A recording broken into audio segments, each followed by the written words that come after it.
जय हिंद साथियों।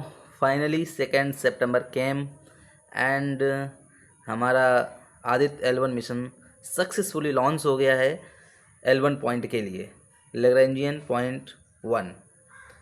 तो ये हमारे लिए बहुत ही गौरव की बात है, हमारे देश के लिए, हमारे लिए, हर इंडियंस के लिए, 140 करोड़ देशवासियों के लिए और पूरे विश्व के लिए कि हम ओनली USA, चाइना, रसिया, जर्मनी, UK, जापान, उसके बाद हम सूर्य के अध्ययन के लिए अपना मिशन लॉन्च कर चुके हैं। और ये मिशन 125 दिनों के बाद, लगभग 4 महीने के बाद L1 पॉइंट पर पहुंच जाएगा और ये 5 वर्ष तक वहाँ पर काम करेगा। समझ लो, 5 वर्ष तक। और ये L1 पॉइंट हम पहले ही डिस्कस कर चुके हैं। ये L1 पॉइंट कहाँ पर है? ये L1 पॉइंट है जो हम धरती से बाहर निकल के, जहाँ पे गुरुत्वाकर्षण और सूर्य का गुरुत्वाकर्षण दोनों पे, जहाँ पे बराबर लगता है, जहाँ पे गुरुत्वाकर्षण फीलिंग जो है 0 होगा, मतलब जहाँ वह बिंदु होगा जहाँ पर सूर्य का गुरुत्वाकर्षण और पृथ्वी का गुरुत्वाकर्षण दोनों बराबर एक दूसरे को खींचेंगे तो वो चीज़ वहीं पर स्थिर हो जाएगी। तो ये ऐसे 5 पॉइंट टोटल हैं सूर्य के, जो L1, L2, L3, L4, L5 5 पॉइंटों में से, देखो मैंने 5 पॉइंटों के बारे में बताया हुआ है।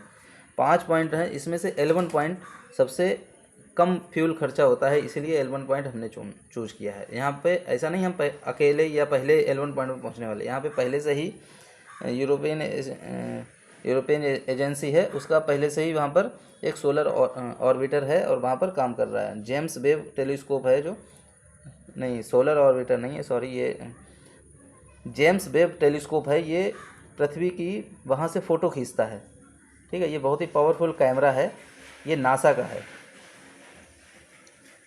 ठीक है। L2 पॉइंट पर, और L1 पे हम पहुँचेंगे। और L1 पे पहले से ही सोलर हेलियोस्फेरिक ऑब्जर्वेटरी सैटेलाइट ये है यूरोपियन एजेंसी का, जो L1 पॉइंट पर पहले से ही है। और L2 पे नासा का पावरफुल कैमरा है, जो जेम्स वेब टेलीस्कोप के नाम से है। और L3, L4, L5 ऐसे 5 पॉइंट हैं। हमारे जाने से पहले यहाँ पर USA, चाइना और रसिया, ये देश पहले से ही सूर्य का अध्ययन पहले से ही कर रहे हैं। तो आज ये हमारा आदित्य मिशन लॉन्च हो चुका है। और कहाँ से लॉन्च हुआ है? ये आंध्र प्रदेश के श्रीहरिकोटा सतीश धवन स्पेस सेंटर से लॉन्च हो गया है। इस मिशन का जो पहुंचने के लिए 125 दिन लगेंगे, ठीक है। और इसकी बहुत ही कम लागत है, मतलब 400 करोड़ रुपए में सिर्फ ये लॉन्च हुआ है और हमारा मिशन वहाँ पर पहुँचेगा। देखो, इसरो इस मामले में बहुत आगे है कि जहाँ पे पैसे बचाने की बात आती है, देखो चांद का मिशन 600 करोड़ में, हाँ, अभी चांद पे हम जा चुके हैं, अभी अब सूर्य की बारी है। तो हैट्स ऑफ टू इसरो। हमारा सूर्ययान जो है कोरोना की, इसमें देखो क्या है कि कोरोना की आउटर लेयर का अध्ययन करेगा, क्योंकि सूर्य की जो बाहरी परत होती है वो कोरोना है, ठीक है। कोरोना वायरस मत समझ लेना, ये कोरोना लेयर है। अच्छा, सूर्य के क्या है कि सूर्य के सेंटर में टेम्परेचर ज़्यादा होना चाहिए। कोई भी जलती हुई चीज़ होती है तो उसके सेंटर में सबसे ज़्यादा टेम्परेचर होता है, आउटर में कम होता है। बट इसमें उल्टा है, इसमें क्या, कोरोना लेयर पे लगभग 1.3 मिलियन डिग्री सेंटीग्रेड टेम्परेचर है और सूर्य के सेंटर में 5000 से 6000 डिग्री सेंटीग्रेड टेम्परेचर है। तो ये टोटली उल्टा है, इसीलिए सभी इसका अध्ययन कर रहे हैं। अब बहुत से लोग सोच रहे होंगे कि सन का अध्ययन करके हमें क्या पता चलेगा, हम क्या जानेंगे, हमें क्या उससे फ़ायदा होगा। देखो, फ़ायदा तो बहुत कुछ होगा, क्योंकि क्या केमिकल रिएक्शंस वहाँ पर होती हैं और कैसे वहाँ पर कुछ अगर ऐसा हमें पता चला, जैसे बहुत सारे समय समय पे सोलर स्टॉर्म्स आते रहते हैं, ठीक है। अगर हमें केमिकल रिएक्शंस के बारे में पता चल गया कि हम उससे फिर उनके विपरीत में हम कुछ दूसरी केमिकल रिएक्शन बना के और अपनी पृथ्वी को बचा सकते हैं। जैसे 2012 में क्या हुआ था, एक सोलर स्टॉर्म्स टकराने वाला था पृथ्वी से, बट वो गलती से हम बच गए, इसलिए। और देखो, पूरा हमारा जो गैलेक्सी बोल रहा हूँ, सौर मंडल में जो सूर्य का मास जो है वो 99.86% ओनली सूर्य का ही मास है, और बचा हुआ जो परसेंटेज है 0.14%, बाकी सभी प्लैनेट 0.14 है, ऐसा समझ लो। और ये अर्थ से लगभग 109 गुना बड़ा है।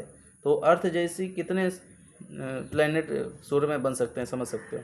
और ये हमारा फर्स्ट सूर्य का मिशन है हमारे देश के लिए, तो ये बहुत ही गौरव की बात है। कुछ 3-4 देशों को छोड़ के उसके बाद हमारा नंबर आ जाएगा अगर हमने कुछ अच्छा खासा उधर जाके सर्च कर लिया। तो अभी ये कोरोना की, अब इसमें देखो क्या क्या है, क्या क्या हम कर सकते हैं, हमें क्या फ़ायदा होगा इससे। तो आदित्य L1 मिशन जो है का सूर्य की ऊपरी वायुमंडल का अध्ययन करेगा और इसकी जानकारियाँ जुटाएगा। ये क्या है, आदित्य L1 एक सैटेलाइट है और यहाँ से कितनी दूरी है, 15 लाख किलोमीटर दूर है, ठीक है, जो L1 पॉइंट है। और ये L1 जो L1 को क्या बोला है, लेग्रेंज पॉइंट, ठीक है। यहाँ पे बिना, ये मैंने ऑलरेडी बता दिया है, बिना ग्रेविटी वाला। और ये L1 पॉइंट पर आदित्य L1 सूर्य के चक्कर लगाएगा, क्योंकि L1 पॉइंट से सैटेलाइट पर सूर्य ग्रहण का भी, हाँ यहाँ पे क्या है कि हर समय प्रकाश उपस्थित रहेगा, ठीक है। यहाँ से ऐसा नहीं है अगर सन इक्लिप्स आ गया, अगर सूर्य ग्रहण आ गया तो वहाँ पे सूर्य ग्रहण का भी कोई प्रभाव नहीं पड़ता है, ठीक है। और देखते हैं, इस उपग्रह को स्थापित किया जाएगा गुरुत्वाकर्षण भार क्षेत्र, ठीक है। आदित्य L1 एक खिड़की की तरह सूर्य के रहस्य खोलेगा और उस खिड़की से सूरज की जानकारी हम तक पहुंचाएगा। लॉन्चिंग से लेकर ऑर्बिट इंस्टॉलेशन तक की प्रक्रिया में 3 चरण होंगे। अब ये चरण देख लेते हैं। ये PSLV से लॉन्च किया गया, ये हमारा PSLV एक लॉन्चिंग व्हीकल है जो लंबी दूरियों के लिए यूज होता है। एक GSLV है, वो छोटी दूरियों के लिए यूज होता है। तो इसको क्या है, पोलर सैटेलाइट लॉन्चिंग व्हीकल है, ठीक है। इससे लॉन्च किया गया है। ये पृथ्वी की निचली कक्षा में पहुंचाया जाएगा। दूसरा फेज होगा कि पृथ्वी के चारों ओर आदित्य L1 की ऑर्बिट की सिलसिलेवार बढ़ाना, मतलब पृथ्वी की चारों ओर इसके ऑर्बिट को बढ़ाएंगे दूसरे में, और सैटेलाइट को पृथ्वी की कक्षा से बाहर निकाल देंगे, ठीक है। तीसरा फेज होगा सूर्ययान को पृथ्वी की ग्रेविटी से बाहर निकालना, सूर्ययान को पृथ्वी की ग्रेविटी से चौथे चरण में बाहर निकाल देंगे। इसके बाद आखिरी पड़ाव में L1 सैटेलाइट स्थापित हो जाएगी और आदित्य L1 का काम पृथ्वी से निकलकर लैग्रेंज पॉइंट तक पहुंचना, और इस प्रक्रिया में 125 दिन यानी लगभग 4 महीने वक्त लगा। ये जो 3 प्रक्रियाएँ तीनों ऑलरेडी हो चुकी हैं और सक्सेसफुली हमारा मिशन लॉन्च हो चुका है। और अब हमें बस इंतज़ार करना है L1 पॉइंट पहुँचने का। ये 125 दिन बाद वहाँ पर पहुँचेगा। इसमें ऑलरेडी हमने बताया था, इसमें 7 पेलोड्स लगे होते हैं। पेलोड्स क्या होते हैं, ये उपकरण होते हैं। अब 7 पेलोड मतलब 7 तरह के उसमें उपकरण लगाए गए हैं, जिसमें 4 पेलोड जो हैं, 4 उपकरण जो हैं वो सूर्य की जो कोरोना लेयर है उससे आने वाले प्रकाश और रेज और मतलब सूर्य के ही ऊपर ही चारों लगे रहेंगे और अध्ययन करते रहेंगे, ठीक है। और 3 जो पेलोड हैं वो L1 पॉइंट के चारों तरफ जो भी गैसेस हैं और भी कण हैं, उनके चारों तरफ जो कुछ होगा उसके बारे में अध्ययन करेंगे। तो ये 7 पेलोड्स हैं, 7 इक्विपमेंट, ठीक है।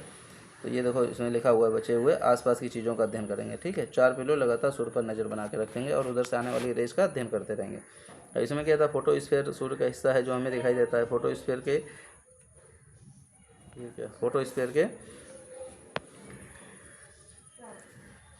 के ठीक ऊपरी हिस्से में क्रोमोस्फीयर कहते हैं, यानी कि सूर्य के हज़ारों किलोमीटर ऊपरी हिस्से, इन सभी के ऊपर मैग्नेटिक फील्ड और ट्रोपोस्फीयर, इन सब का अध्ययन मिशन करेगा। ये तो सब अध्ययन की बातें हैं जो उधर करेगा।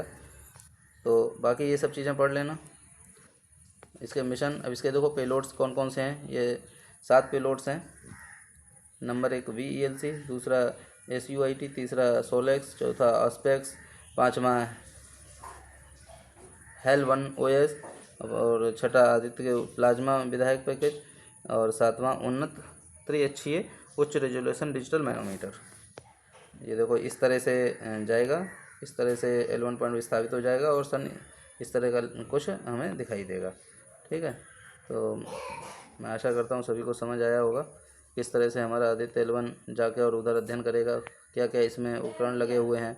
और आज ये लॉन्च हो चुका है।